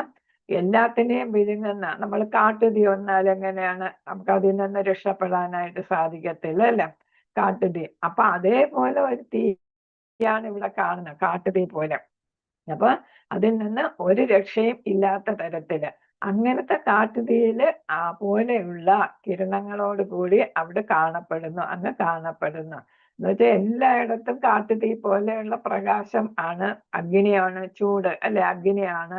അങ്ങനെയാണ് ഇവിടെ ഭഗവാനെ കാണപ്പെടുന്നത്. എല്ലാത്തിനെയും ദഹിപ്പിക്കുന്നതാണ്. കാട്ടുതീയിൽ ആ വനങ്ങളിലുള്ള എല്ലാ ജീവജാലങ്ങളും നശിച്ചു പോകും. അതേപോലെയാണ് ഇവിടെയും കാണപ്പെടുന്നത്. 31 ആഖ്യാഹിമേകോ ഭവാനുഗ്രരൂപോ നമോസുതേ ദേവവര പ്രസീദ വിജ്ഞാതുമിച്ഛാമി ഭവന്തമാദ്യം നഹി പ്രജാനാമി തവ പ്രവൃത്യം. ഇവിടെ പറയുന്നു ദേവ അല്ലെ, ദേവാദിദേവ, ദേവന്മാരുടെ എല്ലാം അധിപനായ ദേവ, ഉഗ്രമൂർത്തെ എന്നാണ് പറയുന്നത്. എന്ന് വെച്ചാൽ നമുക്ക് നമ്മൾ നരസിംഹ രൂപം ഓർത്താൽ മതി അല്ലെ. അപ്പൊ അവിടെ ഒരു നരസിംഹമേ വരുന്നുള്ളൂ. ഇവിടെ 1000 സൂര്യന്മാരെ വെല്ലുന്ന തരത്തിലുള്ള ഉഗ്രമൂർത്തിയാണ് അല്ലെ. അപ്പൊ അങ്ങനെയുള്ള മൂർത്തെ അങ്ങ് ആരാണെന്ന് പറഞ്ഞു തരൂ. ഞാൻ പ്രണമിക്കുന്നു, എന്നിൽ കനിയണമേ. ആദിപുരുഷനായ അങ്ങ് എനിക്കറിയണം. അങ്ങയുടെ ദൗത്യം എന്തെന്ന് മനസ്സിലാകുന്നില്ല. അപ്പൊ കുറെ ചോദ്യങ്ങളാണ് ഇവിടെ ആര് ചോദിക്കുന്നത്? അർജുനൻ ചോദിക്കുന്നത്. ഇതെന്ന് വെച്ചാൽ ഇതുവരെ അർജുനൻ കണ്ടിട്ട് സ്വപ്നത്തിൽ പോലും വിചാരിക്കാത്ത ഒരു രൂപമാണ് കാണുന്നത്. ഇപ്പൊ അർജുനൻ വിചാരിക്കുന്ന എന്താണ്? ഞാൻ ചോദിച്ചത് തന്നെ അബദ്ധമായി എന്ന് തോന്നിയിട്ടുണ്ടാവും അല്ലേ? ഭഗവാന്റെ ഈ വിശ്വരൂപം കാണണമെന്ന് ഞാൻ ആഗ്രഹിച്ച്, അതിപ്പോ എന്താണ്, എല്ലാവരെയും ഭയപ്പെടുത്തുന്ന ഒരു രൂപമാണ് കാണുന്നത് അല്ലെ? അപ്പൊ അത് അബദ്ധമായി പോയി എന്ന് തോന്നുന്ന തരത്തിലുള്ള ഒരു രൂപമാണ് കാണുന്നത്. അപ്പൊ അങ്ങനത്തെ രൂപം കണ്ടപ്പോ അർജുനൻ ചോദിക്കുന്നു, ഇതുവരെ ഗുരു, സുഹൃത്ത്, കസിനൊക്കെ ആയിട്ട് നിന്ന് അങ്ങ് ഇപ്പൊ എന്താണ് ഈ ഉഗ്രരൂപിയായിട്ട് കാണുന്നു, അങ്ങയെ ഞാൻ പ്രണമിക്കുന്നു, എന്നോട് കാരുണ്യം കാട്ടുന്നേ, അങ്ങയുടെ ഉദ്ദേശ്യം എന്താണ്, അങ്ങ് ആരാണ് എന്നൊക്കെയാണ് ചോദിക്കുന്നത്. അപ്പൊ ഇതുവരെ അറിയുന്ന ഒരാളല്ല ഭഗവാൻ ഇപ്പൊ അല്ലെ? അത് കണ്ടപ്പോ അർജുനന് തന്നെ സംശയമാണ്. അപ്പൊ ഇവിടെ ഭഗവാനോട് അർജുനൻ 2 ചോദ്യങ്ങൾ ചോദിക്കുന്നു. ചിലപ്പോ ആ ചോദ്യം വരും അല്ലെ, ഉണ്ടാവും അല്ലെ? അങ്ങ് ആരാണ്, എന്താണ് അങ്ങയുടെ ദൗത്യം? ആ 2 ചോദ്യങ്ങളാണ് ചോദിക്കുന്നത്. അങ്ങ് ആരാണ്, അങ്ങയുടെ ഉദ്ദേശ്യം എന്താണ്? അർജുനൻ എന്തുകൊണ്ട് ഈ ചോദ്യങ്ങൾ ചോദിക്കുന്നു? കൃഷ്ണനെ തന്റെ സുഹൃത്താണെന്നും ഭഗവാനാണെന്നും അർജുനൻ അറിയാം. എങ്കിലും കൃഷ്ണന്റെ ഈ വിവിധ രൂപങ്ങൾ ദർശിച്ചപ്പോൾ അദ്ദേഹം അമ്പരന്ന് പോയി. അപ്പൊ ഇതിന്റെയൊക്കെ സ്ക്രീൻഷോട്ട് എടുത്ത് വെച്ചോളാം. അപ്പൊ ഭഗവാന്റെ ഈ രൂപം കണ്ടപ്പോ എന്താണ്, ഇതുവരെ സ്വപ്നത്തിൽ പോലും കാണാത്ത ഒരു രൂപമാണ് ഭഗവാൻ ഇവിടെ കാണിച്ചിരിക്കുന്നത് അല്ലെ? അത് കണ്ടപ്പോ എന്ത് ചെയ്തു, അർജുനൻ ഭയപ്പെട്ടു പോയി. അപ്പൊ ഞാൻ ഇതുവരെ കണ്ട കൃഷ്ണനല്ലല്ലോ, സുഹൃത്തായ കൃഷ്ണനല്ലല്ലോ, ഭഗവാനായ കൃഷ്ണനല്ലല്ലോ എന്നാണ്. അപ്പൊ അതുകൊണ്ട് ചോദിക്കുന്നു, അങ്ങ് ആരാണ്, അങ്ങയുടെ ഉദ്ദേശ്യം എന്താണ്? അപ്പൊ അതില് ഭഗവാൻ മറുപടി പറയുന്നുണ്ട്. 32, 34 ശ്ലോകത്തില് ഏതാണ് കാണിക്കുന്നത്? ലോകകൃത്സയ കൃത് എന്ന് പറയുന്നു. അതായത് ഞാൻ കാലമാകുന്നു, നീ എന്റെ ഉപകരണമാകൂ എന്നാണ് ഇവിടെ പറയുന്നത്. 32 മുതൽ 34 വരെയുള്ള ശ്ലോകങ്ങൾ. ശ്രീ ഭഗവാനുവാച കാലോസ്മി ലോകക്ഷയകൃത് പ്രവൃദ്ധോ ലോകാൻ സമാഹർത്തുമിഹ പ്രവർത്തഃ ഹൃദേവി ത്വാം ന ഭവിഷ്യന്തി സർവേ യേ അവസ്ഥിതാ പ്രത്യനീകേഷു യോദ്ധാഃ തസ്മാത് ത്വം ഉത്തിഷ്ഠ യശോ ലഭസ്വ ജിത്വാ ശത്രുൻ ഭുങ്ക്ഷ്വ രാജ്യം സമൃദ്ധം മയൈവൈതേ നിഹതാ പൂർവമേവ നിമിത്തമാത്രം ഭവ സവ്യസാചിൻ ദ്രോണം ച ഭീഷ്മം ച ജഗദ്രഥം ച കർണം തഥാ അന്യാനഭിയോധ വീരാൻ മയാ ഹതാസ്ത്വം ജഹിമാ ദധിഷ്ഠാ യുദ്ധസ്വദേ ജേതാസി രണേ സവസ്ഥാൻ. അപ്പൊ ഇവിടെ ഭഗവാൻ എന്താണ്, ഞാൻ കാലരൂപമാകുന്നു, ഞാൻ കാലനാണ് എന്നാണ് ഇവിടെ പറയുന്നത് അല്ലെ? കാലൻ എന്ന് പറയുന്നത് നമ്മൾ ആരെയാണ്? മരണത്തെയാണ് പറയുന്നത് കാലൻ എന്ന് പറയുന്നത്. അപ്പൊ ഇവിടെ ഞാൻ മരണമാണ് എന്ന് വെച്ചാൽ എല്ലാത്തിനെയും സംഹരിക്കുന്നതാണ്. അതാണ് ഇവിടെ ഈ ചിത്രം കൊടുത്തിരിക്കുന്നത്. വീലം അല്ലെ? പിന്നെ ഏതാണ്, ഇതേതാണ് സമയമാണ് കാണിച്ചിരിക്കുന്നത്, ടൈം പീസാ കാണിച്ചിരിക്കുന്നത് അല്ലെ, ക്ലോക്ക്. അപ്പൊ അതിലെന്താണ്, സൂചികൾ ഇങ്ങനെ കാണിച്ചിരിക്കുന്നു, 12, 1, 2 അല്ലെ? അങ്ങനെ കാലത്തിന്റെ സൂചികൾ കാണിച്ചിരിക്കുന്നു. അപ്പൊ ഇവിടെ എന്താണ്, കാലം എന്താണ്, എല്ലാത്തിനെയും നശിപ്പിക്കുന്നു. അതാണ് ഇതാ ഈ ടൈമിന്റെ ക്ലോക്കിന്റെ ഒരു ഭാഗം കാണുന്നില്ല അല്ലെ? അപ്പൊ എല്ലാം നശിപ്പിക്കുന്നു എന്നാണ് ഇവിടെ കാണിച്ചിരിക്കുന്നത്. അപ്പൊ അവസാന ഘട്ടമാകുന്ന ഏതാണ്, സൂര്യ എവിടെ നിൽക്കുന്നു? 6 നിൽക്കുന്നു അല്ലെ? 6 മുക്കാലില് വന്ന് നിൽക്കുന്നു അല്ലെ? 6:45 വന്ന് നിൽക്കുകയാണ്. അപ്പൊ എന്താണ്, ഞാൻ കാലമാകുന്നു, സമയമാകുന്നു എന്നാണ് പറയുന്നത്. അപ്പൊ എല്ലാത്തിനും ഓരോ സമയമുണ്ട് അല്ലെ? അപ്പൊ സൃഷ്ടി നടക്കുന്നു, അത് കഴിഞ്ഞ് അത് നിലനിൽക്കുന്നു, അതിന്റെ സംഹാരം നടക്കുന്നു. ആ സംഹാര ഘട്ടമാണ് ഇത് എന്നാണ് ഇവിടെ കാണിച്ചിരിക്കുന്നത്. അപ്പൊ എല്ലാത്തിനെയും നശിപ്പിക്കുന്ന സമയമാണ് ഞാൻ എന്നാണ് ഇവിടെ പറയുന്നത്. പരമദിവ്യോത്തമ പുരുഷൻ പറഞ്ഞു, സമസ്ത ലോകങ്ങളുടെയും സംഹരിക്കുന്ന കാലമാകുന്നു ഞാൻ, ലോകങ്ങളെയും സംഹരിക്കുന്ന. ഈ കാണുന്ന ജനങ്ങളെയെല്ലാം നശിപ്പിക്കുവാനാണ് ഞാൻ ഇവിടെ സന്നിഹിതനായിരിക്കുന്നത്. ആരാണ്, എന്താണ് ഉദ്ദേശം എന്ന് ചോദിച്ചില്ലേ? അപ്പൊ ഞാൻ ആരാണ്? ഞാൻ കാലമാണ്. എന്റെ ഉദ്ദേശം എന്താണ്? ഈ കാണുന്ന ജനങ്ങളെയെല്ലാം, അവിടെ കുരുക്ഷേത്രത്തിൽ നിൽക്കുന്ന എല്ലാ ജനങ്ങളെയും നശിപ്പിക്കുവാനാണ് ഞാൻ ഇവിടെ എത്തിയിരിക്കുന്നത്. അതാണ് എൻ്റെ ഉദ്ദേശം. നിങ്ങൾ പാണ്ഡവരൊഴികെ 2 കക്ഷിയിലും പെട്ട യോദ്ധാക്കളെ വരും കൊല്ലപ്പെടും. ഇപ്പൊ പാണ്ഡവരുടെ പക്ഷത്തും പാണ്ഡവരൊഴികെ ബാക്കി എല്ലാവരും കൊല്ലപ്പെടും അല്ലെ. അപ്പൊ സകലരെയും ഈ കുരുക്ഷേത്രത്തിൽ എത്തിയിട്ടുള്ളവരെല്ലാം മരിക്കാൻ വേണ്ടി വന്നവരാണ് അല്ലെ. അവരെല്ലാം ഞാന് കൊല്ലും എന്നാണ് ഇവിടെ പറയുന്നത്. അപ്പൊ ഈ 33-ാമത്തെ ശ്ലോകത്തില് ഇവിടെ എന്താണ്, ഒരു ആയുധമാകുക എന്നാണ് ഇവിടെ പറയുന്നത്. അപ്പൊ ഒരു കത്തി ഇവിടെ കാണിച്ചിരിക്കുന്നു. ഡോക്ടർ കത്തി എന്തിനു ഉപയോഗിക്കും? ഒരു ആളിന്റെ ജീവൻ രക്ഷപ്പെടുത്തുന്നതിന് ഉപയോഗിക്കും. ഒരു കള്ളനാണെങ്കിലോ മോഷ്ടാവാണെങ്കിലോ അത് ഓരോന്ന് ആളുകളെ വധിക്കാനും അല്ലെങ്കിൽ കുത്തി തുറന്ന് മോഷണം നടത്താനും ഉപയോഗിക്കും അല്ലെ. അതാണ് ഈ കത്തി ഇവിടെ സൂചിപ്പിച്ചിരിക്കുന്നത്. അപ്പൊ ഇവിടെ ഏതാണ്, അതിനാൽ എഴുന്നേൽക്കൂ, പൊരുതി യശസ് നേടാൻ തയ്യാറാകൂ എന്നാണ് പറയുന്നത്. ശത്രുക്കളെ ജയിച്ചിട്ട് സമൃദ്ധമായ രാജ്യം ഭരിക്കൂ. ഞാൻ അവരെ മുമ്പ് തന്നെ കൊന്നു കഴിഞ്ഞു. നീ കേവലം ഒരു ആയുധമാകാവുന്നതേ ഉള്ളൂ, സവ്യസാചിൻ. അപ്പൊ ഇവിടെ ഇതൊരു ആയുധം അതുകൊണ്ടാണ് കാണിച്ചിരിക്കുന്നത്. അപ്പൊ നമ്മളെല്ലാം ഭഗവാന്റെ കയ്യിലെ ആയുധങ്ങളാണ് അല്ലെ, കളിപ്പാവകളാണ് അല്ലെ. ആയുധമോ അല്ലെങ്കിൽ കളിപ്പാവകളോ, ടൂൾ എന്ന് പറയുന്നത്. അപ്പൊ ടൂൾ എന്ന് പറയുമ്പോൾ ആയുധമാകാം, കളിപ്പാവകളും ആകാം. അപ്പൊ ആ കളിപ്പാവകള് ഭഗവാൻ ഏതാണ്, നമ്മൾ ചരടില് പാവക്കൂത്തില്ലേ, പാവക്കൂത്ത് നമുക്കറിയാലോ, ചരടില് പാവകളെ ചലിപ്പിക്കുന്ന. അതേപോലെ പാവക്കൂത്തിലെ പാവകളാണ് നമ്മൾ, ജീവജാലങ്ങളെല്ലാം പാവക്കൂത്തിലെ പാവകളാണ്. ഭഗവാൻ എന്ത് ഇച്ഛിക്കുന്നോ അതനുസരിച്ച് നമ്മൾ ആടും അല്ലെ. നമ്മൾ വെറും ആടുന്നവരാണ്, ഉപകരണം മാത്രമാണ് എന്നാണ് ഇവിടെ പറയുന്നത്. ഇവിടെ ഭഗവാൻ പറയുന്ന, ഞാൻ എല്ലാവരെയും വധിച്ചു കഴിഞ്ഞു, പിന്നെ നീ വെറും ഒരു ഉപകരണമായിട്ട് നിന്നാ മതി, ഞാൻ എല്ലാവരെയും ഇതിനകം തന്നെ വധിച്ചു കഴിഞ്ഞു. അപ്പൊ ഇവിടെ നീ ഉപകരണമായിട്ട് നിൽക്കുമ്പോ അതിന്റെ പ്രശസ്തി നിനക്ക് കിട്ടും അല്ലെ. അപ്പൊ നീ ആരാണ്, ജയിച്ച് രാജാവ് അല്ലെങ്കിൽ യുധിഷ്ഠിരൻ രാജാവാകും, യുധിഷ്ഠിരനെ സഹായിക്കുന്ന രാജാക്കന്മാരായിട്ട് അല്ലെങ്കിൽ രാജകുമാരന്മാരായിട്ട് നിങ്ങൾ നാടുവാഴികളായിട്ട് നിലനിൽക്കാം. സവ്യസാചിൻ എന്ന് പറയുന്ന ഏതാണ്, രണ്ട് കൈകളും കൊണ്ട് അമ്പെയ്യാൻ മിടുക്കനായിട്ടുള്ള ആളാണ് അർജുനൻ. അപ്പൊ യുദ്ധത്തിൽ രണ്ട് കൈയും കൊണ്ട് അമ്പെയ്യുക, ഒരു കൈ കൊണ്ട് തന്നെ അർജുനൻ അമ്പെയ്താല് എല്ലാം നശിക്കും അല്ലെ. പിന്നെ രണ്ട് കൈ കൊണ്ട് ഒരേപോലെ അമ്പെയ്യാനായിട്ട് സമർത്ഥൻ, അതാണ് വില്ലാളി വീരൻ എന്ന് അർജുനനെ പറയുന്നത്. വേറെ ആർക്കും ആ കഴിവില്ല.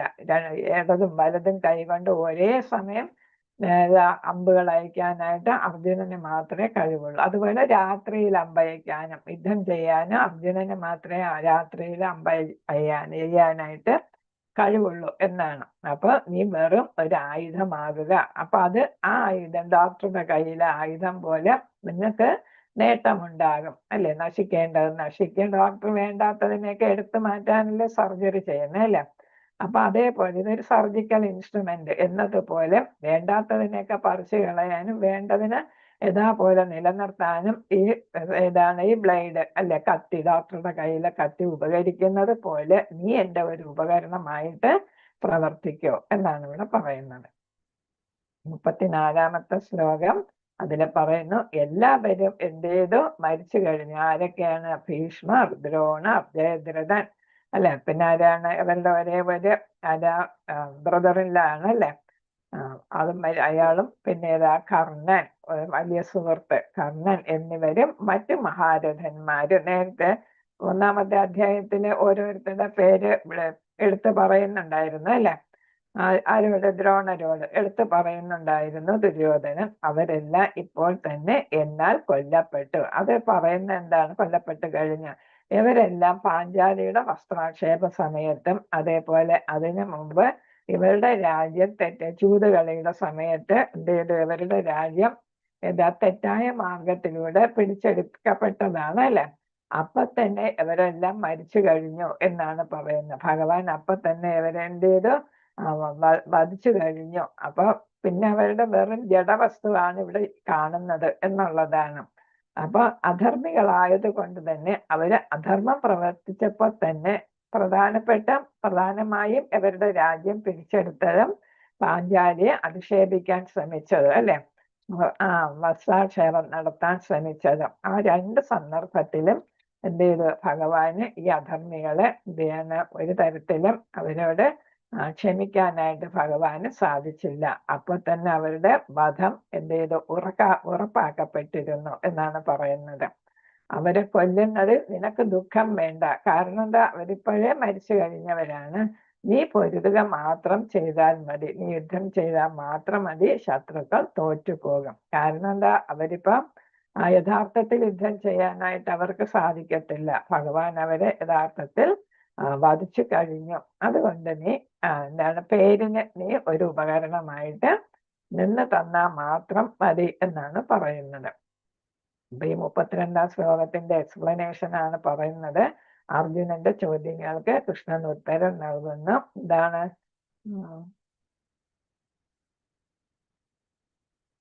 എന്താണ് ദൗത്യം എന്ന് ചോദിച്ചു. ആരാണ് എന്ന് ചോദിച്ചു. അതിനെ വീണ്ടും ഒന്നുകൂടെ എടുത്ത് പറയുന്നു. അത്രയ്ക്ക് പ്രധാനപ്പെട്ടതായുണ്ട്. ഞാൻ കാലരൂപമാണ്, കാലമാകുന്നു, എല്ലാം നശിപ്പിക്കാനായിട്ട് ഞാൻ വന്നതാണ്, പാണ്ഡവരൊഴികെ എന്ന്. ഇത് സൂചിപ്പിക്കുന്നത് അർജുനൻ യുദ്ധം ചെയ്യാൻ ആഗ്രഹിച്ചില്ലെങ്കിലും അവർ എന്തായാലും മരിക്കും. അപ്പൊ അർജുനൻ ആദ്യമേ മടി കാണിച്ചിരുന്നല്ലേ. അപ്പൊ ഇനി എന്താണ്, യുദ്ധം ചെയ്തില്ലെങ്കിൽ അവര് മരിക്കും. കാരണം എന്താണ്, ഒന്നുകിൽ അർജുനന്റെ കയ്യിലല്ലെങ്കിൽ വേറെ ആരാലെങ്കിലും വധിക്കപ്പെടും, അല്ലെങ്കിൽ അവർക്ക് സ്വമേധയാ ഒരു മൃത്യു വരും അല്ലേ. എന്താണെങ്കിലും അവർ ഈ ശരീരം ഉപേക്ഷിക്കേണ്ടവരാണ്. അപ്പൊ അർജുന, നീ അവരെ കൊന്നില്ലെങ്കിലും അവര് കൊല്ലപ്പെടും, അല്ലെങ്കിൽ അവർ സ്വമേധയാ മരിക്കും എന്നാണ് ഇവിടെ പറയുന്നത്. കഠോപനിഷത്താണ്.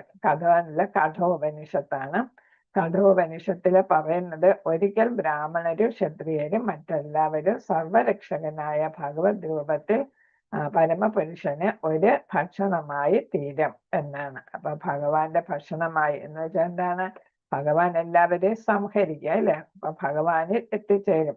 ഭഗവാന്റെ നാഭിയിൽ നിന്നാണല്ലോ ബ്രഹ്മദേവൻ ഉത്ഭവിച്ചത് അല്ലേ. അപ്പൊ എന്താണ്, ഭഗവാന്റെ നാഭിയിലോട്ട് തന്നെ എല്ലാവരും, സൃഷ്ടിക്കപ്പെട്ട എല്ലാവരും തിരിച്ചെത്താം എന്നാണ് പറയുന്നത്. അതുകൊണ്ടാണ് ഭക്ഷണമായി എന്ന് പറയുന്നത്. അല്ലാതെ ഭക്ഷണമായിട്ട് എല്ലാവരും കഴിക്കുമെന്നല്ല, എല്ലാവരും ഭഗവാന്റെ നാഭിയിലോട്ട് തിരിച്ചെത്തേണ്ടവരാണ് ഈ സൃഷ്ടിക്കപ്പെട്ട എല്ലാവരും. അപ്പൊ നീ ഇപ്പൊ വധിച്ചില്ലെങ്കിലും അവരെന്ത് ചെയ്യും, അവര് ഭഗവാന്റെ നാഭിയിലോട്ട് തിരിച്ചെത്തപ്പെടും എന്നാണ് ഇവിടെ പറഞ്ഞിരിക്കുന്നത്. ഹരേ കൃഷ്ണ. ശ്ലോകം 33-ന്റെ വ്യാഖ്യാനം. കൃഷ്ണൻ നിന്റെ എല്ലാ ശത്രുക്കളെയും ഇതിനകം നശിപ്പിച്ചിരിക്കുന്നു. അപ്പൊ ഭഗവാന്റെ ഉപകരണമായി യുദ്ധം ചെയ്ത് മഹത്വം നേടുക. അതാണ് ഇവിടെ അർജുനൻ, ഇപ്പൊ ശിഷ്യന്മാര് അല്ലെങ്കിൽ ഭക്തന്മാർക്ക് പേര് കിട്ടുന്നത്, അല്ലെ, പ്രശസ്തി കിട്ടുന്നത് ആർക്ക് ഇഷ്ടമാണ്, ഭഗവാന് ഇഷ്ടമാണ് അല്ലെ. അതുകൊണ്ടാണ് ഓരോന്ന് ഭഗവാൻ ചെയ്തിട്ടും അത് ആരുടെ പേരിലേക്കാക്കും. ഇപ്പൊ ഭീഷ്മദേവന് വേണമെങ്കിൽ എല്ലാ ഉപദേശങ്ങളും ഭഗവാന് തന്നെ യുധിഷ്ഠിര മഹാരാജാവിന് വേണ്ട വിധത്തിൽ കൊടുക്കാമായിരുന്നു. പക്ഷെ ഭീഷ്മദേവൻ അതിന്റെ മഹത്വം കിട്ടിക്കോട്ടെ എന്ന് വിചാരിച്ചാണ് ഭീഷ്മദേവനെ കൊണ്ട് ഉപദേശം കൊടുപ്പിച്ചത്. അപ്പൊ അതേപോലെ ഭക്തന്മാര് പ്രവർത്തിക്കപ്പെടുന്നതാണ് ആർക്കിഷ്ടം, ഭഗവാൻ ഇഷ്ടം. അതുകൊണ്ട് നേരത്തെ പറഞ്ഞിട്ടുണ്ട്, നീ അരുളി ചെയ്യൂ അർജുന, എന്നെ പ്രാപിക്കുന്നവർ ഒരിക്കലും തിരിച്ചു വരേണ്ടതായിട്ട് വരില്ല എന്ന് നീ എന്ത് അരുളി ചെയ്തോളൂ എന്നൊക്കെ പറഞ്ഞില്ലേ നേരത്തെ ഉള്ളത് അതില്. അതായത് ഭക്തന്മാരെ അത്രയ്ക്ക് ഭഗവാൻ ഇഷ്ടമായതുകൊണ്ട് അവരെ കൊണ്ട് ഓരോന്ന് ചെയ്യിപ്പിക്കുന്നു, എന്നിട്ട് ക്രെഡിറ്റ് മുഴുവൻ അവർക്ക് കിട്ടട്ടെ. അർജുനന് എന്താണ്, പ്രചോദനം നൽകി ഭഗവാന്റെ ആഗ്രഹം നിറവേറ്റുന്നു. അതായത് ഈ കളകളെല്ലാം പറിച്ചു കളയുന്ന ഭഗവാന്റെ പദ്ധതി എന്താണ്, ഭൗതിക ലോകത്ത് അതെന്താണ്, വളരെ നിർദ്ദിഷ്ടമാണ് ഭഗവാന്റെ പദ്ധതി. എന്ന് വെച്ചാല് നടക്കേണ്ട കാര്യങ്ങളെല്ലാം യഥാപോലെ നടത്തും എന്നുള്ളതാണ്. ബുദ്ധിയുടെ ചിഹ്നം ഭഗവാന്റെ പരിപാടി അനുസരിച്ച് ഈ പ്രപഞ്ചം ഒട്ടാകെ നീങ്ങിക്കൊണ്ടിരിക്കുന്നു. എന്തിലേക്കാണ്, എങ്ങനെ നീങ്ങുന്നു എന്ന് പറയുന്നത്, പ്രപഞ്ചം എല്ലാം നീങ്ങിക്കൊണ്ടെന്ന് വെച്ചാൽ പ്രപഞ്ചത്തിലെ മാറ്റങ്ങൾ സംഭവിച്ചു കൊണ്ടിരിക്കുന്നു, പ്രപഞ്ചം പ്രവർത്തിക്കുന്നു. ഭഗവാന്റെ ഇച്ഛ അനുസരിച്ചാണ് പ്രവർത്തനം. എന്ന് വെച്ചാൽ കളകളെല്ലാം ഇവിടെ നീക്കിക്കളഞ്ഞിട്ട്, അതായത് അധർമ്മികളെയൊക്കെ നീക്കിക്കളഞ്ഞിട്ട് ധർമ്മ അധിഷ്ഠിതമായ ഒരു ഭരണം യുധിഷ്ഠിരന്റെ നേതൃത്വത്തിൽ സ്ഥാപിക്കുക. അതാണ് ആരുടെ ലക്ഷ്യം, ഭഗവാന്റെ ലക്ഷ്യം. അതാണ് പറയുന്നത്, പ്രപഞ്ചമാകെ ഭഗവാന്റെ ഇഷ്ടം അനുസരിച്ച് നീങ്ങിക്കൊണ്ടിരിക്കുന്നു എന്ന് വെച്ചാൽ പ്രവർത്തിച്ചു കൊണ്ടിരിക്കുന്നു എന്ന് പറയുന്നത്. പിന്നെ പറയുന്നു, മൂഢന്മാരുടെ മാനസിക അവസ്ഥ സൃഷ്ടിയുടെ പിന്നിൽ ഒരു പദ്ധതിയുമില്ല. എല്ലാ പ്രതിഭാസങ്ങളും ആകസ്മികമായ സംഭവങ്ങളാണ്. അങ്ങനെ ആയിരിക്കാം എന്ന് ആവാമെന്ന് ശാസ്ത്രജ്ഞരെന്ന് പറയുന്നവർ അഭിപ്രായപ്പെട്ടേക്കാം. അപ്പൊ ഇവിടെ പറയുന്നത്, ഭഗവാനെ എതിർത്ത് സംസാരിക്കുന്നവർ പറയും ഇതെന്താണ്, അവരുടെ അവകാശവാദം എന്താണ്, ഇതൊന്നും ഭഗവാന്റെ ഇതിന്റെ പിന്നിലൊന്നും ഭഗവാനല്ല, എല്ലാം സ്വമേധയാ ആകസ്മികമായിട്ട് ഓരോന്ന് സംഭവിക്കുന്നു. ഇപ്പൊ പ്രളയമാണെങ്കിലും ഇപ്പൊ എന്താണെങ്കിലും എന്തായിട്ട് വരുന്നു, അതൊക്കെ ആകസ്മികമായിട്ട് സംഭവിക്കുന്നതാണ്. ഇതൊന്നും ഭഗവാന്റെ പദ്ധതികളല്ല എന്ന് മൂഢന്മാർ പറഞ്ഞേക്കാം. പക്ഷെ നമുക്കറിയാം, ഭക്തന്മാർ അങ്ങനെ വിശ്വസിക്കുന്നില്ല. എല്ലാത്തിനു പുറകിലും ഭഗവാന്റെ ഒരു കൈയുണ്ട്, അല്ലെങ്കിൽ ഒരു ഇച്ഛയുണ്ട്. ഭഗവാന്റെ ഇച്ഛ അനുസരിച്ച് എല്ലാം നടക്കും. അതുകൊണ്ട് എന്താണ്, അർജുനനോട് പറയുന്നു, നീ ഒരു നിമിത്തം മാത്രമാണ്, അല്ലെ സവ്യസാചിൻ, നീ ഒരു നിമിത്തം മാത്രം. അപ്പൊ ഓരോന്ന് സംഭവിക്കുമ്പോ നമ്മൾ ചിലപ്പോ അങ്ങനെ ഞാനൊരു നിമിത്തമായി, അല്ലെ ഒരു നല്ല കാര്യം വരുമ്പോ ചിലപ്പോ അല്ലെ ഞാൻ കാരണം അത് അങ്ങനെ നന്നായിട്ട് സംഭവിച്ചു, നമ്മളൊരു നിമിത്തമായിട്ട് വന്നു എന്ന് വെച്ചാൽ കാരണമായിട്ട് വന്നു എന്ന് പറയും. അപ്പൊ ഇവിടെ അർജുനനോട് പറയുന്നത്, നീ ഒരു നിമിത്തം മാത്രമാണ്, നീ അങ്ങനെ യുദ്ധം ചെയ്യാനായിട്ട് ഇടയാകുന്നു, അതെന്റെ ഇച്ഛയില് നീ അങ്ങനെ യുദ്ധം ചെയ്യുന്നു എന്നാണ് ഇവിടെ പറയുന്നത്. സവ്യസാചിന്റെ അർത്ഥം കൊടുത്തിരിക്കുകയാണ്, അല്ലെ രണ്ട് കൈ കൊണ്ടും യുദ്ധം ചെയ്യാനായിട്ട് കഴിവുള്ളത് എന്നാണ് അവിടെ കൊടുത്തിരിക്കുന്നത്. ഇതൊക്കെ നിങ്ങൾക്ക് വായിക്കാൻ പറ്റുന്നുണ്ട്. മൊബൈൽ സ്ക്രീൻഷോട്ട് എടുക്കുമ്പോ കുറച്ചുകൂടി നമുക്ക് സൂം ചെയ്ത് വായിക്കാൻ പറ്റില്ല. വിഭാഗം 4. ഹരേ കൃഷ്ണ. അപ്പൊ അടുത്ത് പറയുന്ന 35 മുതൽ 46 വരെയുള്ള ശ്ലോകങ്ങളിൽ അർജുനൻ പ്രാർത്ഥിക്കുകയാണ് ഭഗവാനോട്. അപ്പൊ ഇവിടെ അർജുനൻ പേടിച്ച് വരണ്ടിരിക്കുകയാണ്, അല്ലെ. അപ്പൊ വിറയലോട് പ്രാർത്ഥിക്കുന്നു. അപ്പോൾ അർജുനൻ തന്റെ തെറ്റുകൾക്ക് ക്ഷമ ചോദിക്കുന്നു. അർജുനൻ ഭയത്തോടെ കൃഷ്ണനോട് അഭ്യർത്ഥിക്കുന്നു. പരമദിവ്യോത്തമ പുരുഷനായ ഭഗവാനെ തന്റെ ഇരു കൈകളുമുള്ള രൂപം വീണ്ടും വെളിപ്പെടുത്താൻ. അപ്പൊ അതാണ് ഇവിടെ പറഞ്ഞത്, ഭഗവാന്റെ അടുത്ത് പറഞ്ഞത് അബദ്ധമായിട്ട് ഇപ്പൊ ആർക്ക് തോന്നുന്നു, അർജുനന്. അതിനൊരു മാർക്കണ്ഡേയനും അങ്ങനെ ആയിരുന്നു. മാർക്കണ്ഡേയന് ഭഗവാന് തപസ് ചെയ്ത്, മാർക്കണ്ഡേയ മുനി ഉണ്ടല്ലോ, അപ്പൊ അദ്ദേഹം തപസ് ചെയ്ത് ഭഗവാൻ പ്രത്യക്ഷപ്പെട്ടപ്പോ അദ്ദേഹം ചോദിച്ചെന്ന്, ഭഗവാന്റെ ആ മായ എനിക്കൊന്ന് കാണിച്ചു തരൂ എന്ന് പറയണം. അപ്പം എന്താണ്, ഭഗവാൻ ഒന്ന് പുഞ്ചിരിച്ചു, എന്റെ മായ കാണിക്കണോ എന്നുള്ള ഒരു തരത്തില്. അപ്പൊ അത് കാണാനായിട്ടുള്ള ശേഷിയുണ്ടോ എന്നുള്ള തരത്തില്. അപ്പൊ ഒന്ന് കാണിക്കൂ എന്ന് പറഞ്ഞു. ഒന്ന് കാണട്ടെ എന്ന് പറഞ്ഞു. അപ്പൊ എന്താണ്, നിമിഷങ്ങൾക്കുള്ളിൽ എന്താണ് മഹാപ്രളയം വരികയും എല്ലായിടത്തും പ്രളയജലം കൊണ്ട് ആകാശവും ഭൂമിയും ഒന്നും കാണാൻ പറ്റാത്തത്ര മഹാപ്രളയം. ഏതാണ് അവസാനത്തെ പ്രളയം ഇല്ലേ, 100 വർഷം ബ്രഹ്മാവിനാകുന്ന ആ പ്രളയം ഉണ്ടായി. അപ്പൊ എന്താണ്, എന്നിട്ട് ഈ മാർക്കണ്ഡേയ മുനി അതിപ്പെടുകയാണ്, ആ പ്രളയത്തിൽപ്പെട്ട് സ്വയം അനുഭവിക്കുകയാണ്, പ്രളയം എന്താണെന്ന് മനസ്സിലാക്കുകയാണ്. അപ്പം മായ എന്തെന്ന് അറിയാനല്ലേ ചോദിച്ചത്. അപ്പൊ എന്താണ്, ഭഗവാൻ തന്നെ ആ മായ കാണിച്ചു കൊടുക്കുകയാണ്. അപ്പൊ എന്താണ്, ഉഗ്രമായിട്ടുള്ള പ്രളയത്തില് മാർക്കണ്ഡേയ മുനി എന്ത് ചെയ്യുന്നു, പെട്ടിരിക്കുകയാണ്, ശ്വസിക്കാൻ പോലും പറ്റാത്ത അത്ര. എന്നിട്ട് എന്ത് ചെയ്യുന്ന, അങ്ങനെ ഇതാണ് യുഗങ്ങൾ അങ്ങനെ കഴിഞ്ഞു എന്നാ പറയുന്നത്. എന്നിട്ട് എന്താണ്, മാർക്കണ്ഡേയ മുനി പിന്നെ നോക്കിയപ്പോഴാണ് ഒരു രക്ഷയില്ല, പ്രളയത്തിൽപ്പെട്ട് ഒഴുകുകയാണ്. അങ്ങനെ നോക്കിയപ്പോഴാണ് ഒരു ഇല കാണുന്നു. ഏതിലയാണ് നമ്മൾ കാണുന്ന, ഭഗവാൻ കൃഷ്ണന്റെ അല്ലെ, ആലിലക്കണ്ണൻ. ഇല കാണുന്നു, അതിലൊരു കുഞ്ഞിനെയും കാണുന്നു, അല്ലെ. അപ്പൊ അങ്ങനെ എന്ത് ചെയ്തു, നമ്മള് കച്ചിത്തുരുമ്പ് പോലെ, അല്ലെ, വെള്ളത്തിൽ വീഴുന്നവർക്ക് കച്ചിത്തുരുമ്പ് രക്ഷാമാർഗമായിട്ട് മാറുന്ന പോലെ. അപ്പൊ ആ ഇലയുടെ അടുത്തോട്ട് നീക്കപ്പെട്ടു ഭഗവാനെ തന്നെ, മായയല്ലേ എല്ലാം. അപ്പൊ അങ്ങനെ നീക്കപ്പെട്ടു. അവിടെ എത്തിയപ്പോ എന്താ, കുഞ്ഞ് വാ തുറന്ന് മാർക്കണ്ഡേയൻ അതിനെ ഉള്ളിലേക്ക് പോയി.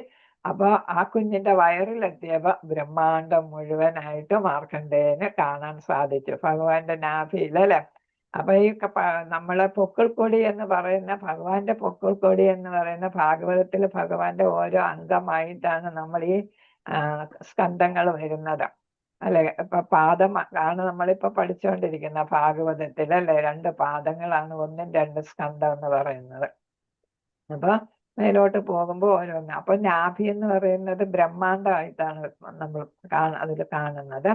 അപ്പൊ എന്താണ്, ഈ പൊക്കിൾ കൊടിയിൽ എത്തിയപ്പോ അദ്ദേഹം വയറിൽ ഉദരത്തിൽ എത്തിയപ്പോ അദ്ദേഹത്തിന് ബ്രഹ്മാണ്ടം മുഴുവൻ കാണാനായിട്ട് സാധിച്ചു. അത് കഴിഞ്ഞ് അദ്ദേഹം എന്ത് ചെയ്തു, ഭഗവാന്റെ വായിക്കൂടെ പുറത്തു വന്ന് അത് കഴിഞ്ഞപ്പോഴാണ് അദ്ദേഹത്തിന് പഴയ രീതിക്ക് എല്ലാം ആക്കി. അപ്പോഴാണ് മാർക്കണ്ഡേയന് മനസ്സിലായത്, ഞാൻ ഈ മായ കാണണമെന്ന് വിചാരിച്ചത് അബദ്ധമായി എന്നുള്ളത്. അപ്പൊ ഭഗവാൻ മായയിൽ അങ്ങനെ മാർക്കണ്ഡേയനെ പെടുത്തി നല്ലൊരു അനുഭവം ആർക്ക് കൊടുത്തു? മാർക്കണ്ഡേയന് മുനിക്ക് കൊടുക്കുകയുണ്ടായി എന്നാണ് പറയുന്നത്. അപ്പൊ അതേപോലെയാണ് ഇപ്പൊ അർജുനന്റെ അവസ്ഥ. അപ്പൊ എങ്ങനെയെങ്കിലും എന്നെ ഇതിൽ നിന്നൊന്ന് രക്ഷപ്പെടുത്തൂ എന്നാണ് ഇപ്പൊ അർജുനന്റെ ആഗ്രഹം. അങ്ങനെ എന്ത് ചെയ്യുന്നു, അർജുനൻ പ്രാർത്ഥിക്കുന്നു. അപ്പൊ അതിനെക്കുറിച്ച് സഞ്ജയൻ പറയുന്നു. സഞ്ജയനാണ് ആരോട് പറഞ്ഞു കൊടുക്കുന്നത്? ധൃതരാഷ്ട്രരോട് പറഞ്ഞു കൊടുക്കുന്നു. 35-ാമത്തെ ശ്ലോകത്തില് സഞ്ജയ ഉവാചാം ഏതശ്രുത്വാ വചനം കേശവസ്യ ഹൃദാഞ്ജലിർവേപമാന കിരീടീം നമസ്കൃത്യ ഭൂയ ഏവാഹ കൃഷ്ണം സഗദ്ഗദം ഭീത പ്രണമ്യ. അപ്പൊ പ്രണമിച്ചുകൊണ്ട് അല്ലെ സഞ്ജയൻ ധൃതരാഷ്ട്രനോട് പറഞ്ഞു, രാജാവേ, ഭഗവാന്റെ ഈ വാക്കുകൾ കേട്ടിട്ട്, ഏത് വാക്കാണ്? ഞാൻ കാലമാകുന്നു, എല്ലാം നശിപ്പിക്കാൻ പോകുന്നതാണ് ഞാൻ, അല്ലെ? എല്ലാം നിങ്ങൾ 5 പാണ്ഡവരൊഴികെ ബാക്കി എല്ലാത്തിനെയും ഞാൻ വിഴുങ്ങും എന്നാണ് പറയുന്നത്. അർജുനൻ വിറപുണ്ട് വീണ്ടും വീണ്ടും കൈകൂപ്പി ഭയത്തോടെ ഇടർന്ന സ്വരത്തിൽ പറഞ്ഞു. അപ്പൊ അർജുനൻ പറയുന്നു, അർജുന ഉവാച സ്ഥാനേ ഹൃഷീകേശ തവ പ്രകീർത്തിയ ജഗത് പ്രഹൃഷ്യതേ അനുരഞ്ജതേ ച രക്ഷാംസി ഭീതാനി ദിശോ ദ്രവന്തി സർവേ നമസ്യന്തി ച സിദ്ധസംഗാഹ. അപ്പൊ അർജുനൻ പറയും, ഹൃഷീകേശ, ഇന്ദ്രിയങ്ങളുടെ നാഥനാണ് അല്ലെ ഹൃഷീകേശ, അങ്ങയുടെ തിരുനാമ കീർത്തനത്താൽ ലോകം ആനന്ദഭരിതമായി തീരുന്നു. അങ്ങയിൽ അനുരക്തമാകുന്നു. സിദ്ധി നേടിയവർ അങ്ങയെ പ്രണമിക്കുന്നുവെങ്കിലും അസുരഗണങ്ങൾ ഭയപ്പെട്ട് അങ്ങുമിങ്ങും പായുകയാണ്. ഇത് ഉചിതം തന്നെ. എന്ന് വെച്ചാൽ ഭഗവാന്റെ ആ വിശ്വരൂപം കണ്ട് ഓരോരുത്തർക്ക് ഓരോ തരം മാറ്റങ്ങൾ അവരുടെ ഉണ്ടായല്ലേ, അവരുടെ മനസ്സിൽ ഓരോ തരം ചിന്തകൾ വന്ന. അപ്പോ അങ്ങയുടെ വിശ്വരൂപം കണ്ടപ്പോൾ ചിലർക്ക് എന്താണ്, അങ്ങയില് അനുരാഗം ഉണ്ടാകുന്നു, ഭക്തി ഉണ്ടാകുന്നു അല്ലെ. നാമസങ്കീർത്തനത്താൽ എന്താണ്, ലോകം ആനന്ദഭരിതമായി തീരുന്നു. എല്ലാം കണ്ടിട്ട് സിദ്ധന്മാരും ഋഷിമാരും ഒക്കെ എന്ത് ചെയ്തു? ശാന്തി ഉണ്ടാകുന്നതിന് വേണ്ടി ഓം ശാന്തി ശാന്തി അല്ലെ, അതിനു വേണ്ടിയിട്ട് പ്രാർത്ഥിക്കുന്നുണ്ടായിരുന്നു അല്ലെ. അപ്പൊ അങ്ങനെ എന്താണ്, അപ്പം ശുദ്ധഭക്തർക്ക് ഇതിലൊന്നും ഭയം വരത്തില്ല. എന്നാലും മറ്റുള്ളവർക്ക് വേണ്ടിയിട്ടാണ് ഈ ഋഷീശ്വരന്മാരും അവരെല്ലാം പ്രാർത്ഥിക്കുന്നത്. വേദമന്ത്രങ്ങളൊക്കെ ഉരുവിട്ടത് സാധാരണക്കാർക്ക് വേണ്ടിയിട്ടാണ്. അപ്പൊ അങ്ങനെ ലോകം ആനന്ദഭരിതമായി തീരുന്നു. അങ്ങയിൽ അനുരക്തമാകുന്നു, അങ്ങയോട് ഭക്തി കൂടുന്നു.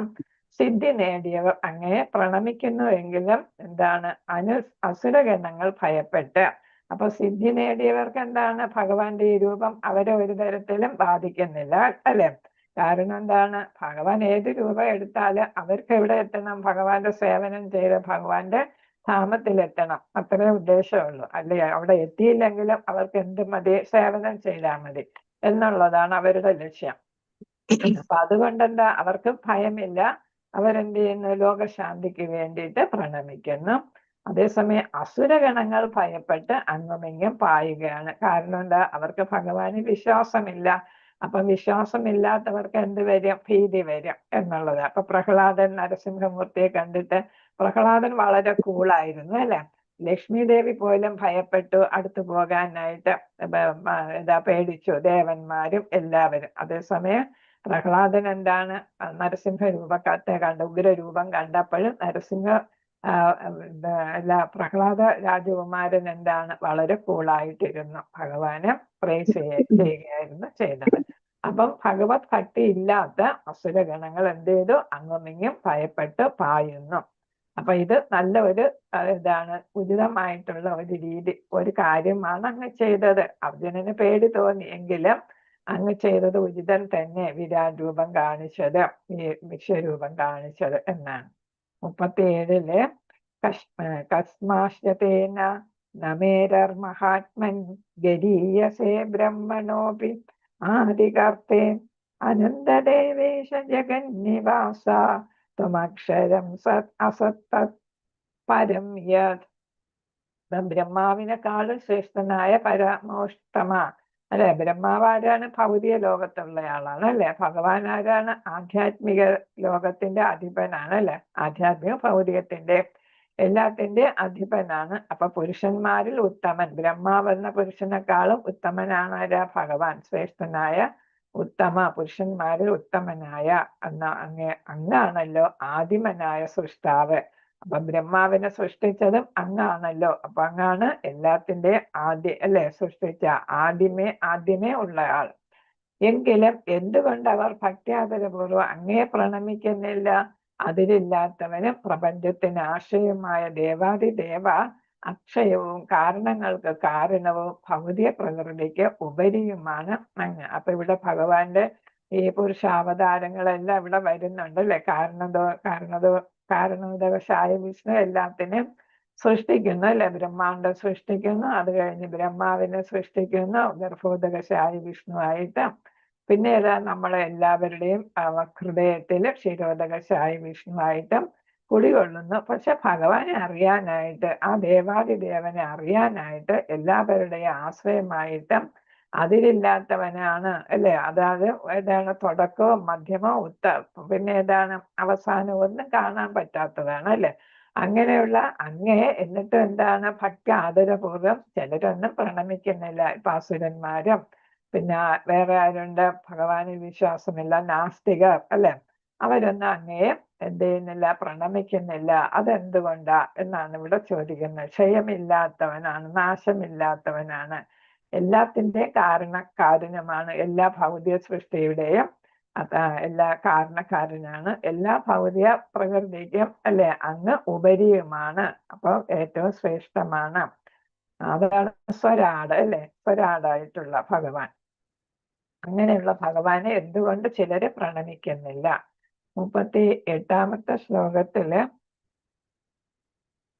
ത്വമാദിദേവ പുരുഷ പുരാണ ത്വമസ്യ വിശ്വസ്യ പരം നിധാനം വേദാസി വേദ്യം ച പരം ച ധാമ ത്വയാ തദം വിശ്വമനന്തരൂപ. അപ്പൊ ഭഗവാനെ വീണ്ടും പ്രൈസ് ചെയ്യുന്നു അല്ലെ. അപ്പൊ നമ്മൾ അത് ഇത് കൂടെ മനസ്സിലാക്കണം. നമ്മൾ ഭഗവാനോട് എന്ത് പറയണമെങ്കിലും നമ്മൾ ആദ്യം പ്രൈസ് ചെയ്യണം. അതിപ്പോഴത്തെ കുട്ടികളും നമ്മളും ഒക്കെ ചെയ്യുന്നതാണ്. ഇപ്പം ഭർത്താവിൽ നിന്ന് എന്തെങ്കിലും കാര്യം നേടിയെടുക്കണമെങ്കിൽ ആദ്യം പ്രൈസ് ചെയ്യും അല്ലേ. കുട്ടികളാണ് അതിന് ഭയങ്കര മിടുക്കരല്ലേ. ആദ്യം പുകഴ്ത്തി പറയും. പേരൻസിനെയൊക്കെ പുകഴ്ത്തി പറഞ്ഞിട്ടായിരിക്കും കാര്യം. അപ്പോഴേക്കും എല്ലാവർക്കും ഏതാ കാള വാല് പൊക്കിയ എന്താണ് എന്നല്ലേ, അതേപോലെ ചോദിക്കുക. എന്താ പറയാൻ ഉദ്ദേശിക്കുന്നത്, എന്താണ് ആവശ്യമെന്ന് അങ്ങോട്ട് തന്നെ ചോദിക്കുക. അതേപോലെ ഇവിടെ എന്താണ്, അതൊരു മാതൃകയാണ്. ഇപ്പം നമ്മൾ ശുദ്ധ ഭക്തന്മാർ പ്രത്യേകിച്ചും ഭഗവാനോട് എന്തെങ്കിലും ആവശ്യപ്പെടുന്നെങ്കിൽ റിക്വസ്റ്റ് ചെയ്യുന്നതിന് മുമ്പ് ഭഗവാനെ പ്രൈസ് ചെയ്യണം. അതാണ് കുന്തി റാണിയുടെ പ്രാർത്ഥനയൊക്കെ നമ്മൾ പഠിക്കുന്നത് അതിന് വേണ്ടിയിട്ടാണ്. അതെങ്ങനെയാണ് സമീപിക്കുന്നത് എന്നാണ്. ആദ്യം പ്രാർത്ഥിക്കുക, പിന്നീടാണ് ആവശ്യങ്ങളുണ്ടെങ്കിൽ പറയുക. ചിലർ പ്രാർത്ഥിക്കുക മാത്രമേ ഉള്ളൂ, പ്രൈസ് ചെയ്യുക മാത്രമേ ഉള്ളൂ. അപ്പൊ ഇവിടെ പറയുന്ന ആദിദേവനും പുരാണ പുരുഷനും ആദ്യമേ ഉള്ള ആളാണ്. അതുകൊണ്ടാണ് പുരാണ പുരുഷൻ. പുരാണം എന്ന് വെച്ചാൽ പഴയത്, ഓൾഡ് എന്നാണ് പറയുന്നത്. അപ്പൊ പുരാണ പുരുഷനും എന്ന് വെച്ചാൽ ആദ്യമേ ഉള്ളത്, ദേവന്മാരുടെയും ദേവനാണ്, അതേപോലെ ആദ്യത്തെ ദേവനുമാണ്. പ്രപഞ്ച സൃഷ്ടിക്ക് ആധാരവും അങ്ങ് തന്നെ. ഇപ്പൊ പ്രപഞ്ച സൃഷ്ടിക്ക് കാരണവും അങ്ങ് തന്നെ. അറിയേണ്ടവനും അറിയുന്നവനും അങ്ങ് തന്നെയാകുന്നു. ആരെയാണോ അറിയേണ്ടത് അതാരെയാണ്? അങ്ങയെ തന്നെയാണ് അറിയേണ്ടത് അല്ലെ. അങ്ങയെ അറിയുന്നതും അങ്ങ് തന്നെയാണ്. നമ്മൾ ഇതിൽ പഠിക്കുന്ന സർവസ്യ ചാഹം ഹൃദന്യവിഷ്ടം എന്നുള്ള ശ്ലോകം പറയുന്ന അതാണ്. 15ാം അധ്യായത്തില് വേദങ്ങൾ രചിച്ചത് ഞാൻ തന്നെ, വേദത്തെ അറിയുന്നത് ഞാൻ തന്നെ എന്ന് പറയുന്നുണ്ട് ഭഗവാൻ. അതേപോലെയാണ് അറിയേണ്ടവനും അറിയുന്നവനും. എന്താണോ അറിയേണ്ടത് അതിനെയും അതിനെ അറിയുന്നവനെയും അതിനെ അറിയുന്നതും അങ്ങ് തന്നെയാണ്. ത്രിഗുണാതീതമായ 3 ഗുണങ്ങൾക്ക് അതീതമായ അങ്ങ് ആരാണ്? അഭയസ്ഥാനമാണ് അല്ലെ. അപ്പൊ എന്താണ്? ഭഗവാൻ എന്താണ്? ഗുണാതീതനാണ് അല്ലെ. അപ്പൊ ഗുണങ്ങൾക്ക് അതീതമായിട്ടുള്ളവരുടെ അങ്ങ് എന്താണ്? ഗുണങ്ങളിൽ പെട്ട് വിളരുന്നവരുടെ അഭയസ്ഥാനമാണ്. ഹേ അനന്തരൂപ, രൂപത്തിന് എന്താണ്? ഭഗവാന്റെ രൂപത്തിന് അതിരുകളില്ല, അതാണ് അനന്തരൂപ. ഈ ദൃശ്യ പ്രപഞ്ചം എന്നും അങ്ങ് നിറഞ്ഞു നിൽക്കുകയാണ്. അപ്പൊ കാണുന്ന ഈ ലോകം മുഴുവൻ ഏതാണ്? അങ്ങ് നിറഞ്ഞു നിൽക്കുന്നു എന്നാണ് ഇവിടെ പറയുന്നത്. ഹരേ കൃഷ്ണ.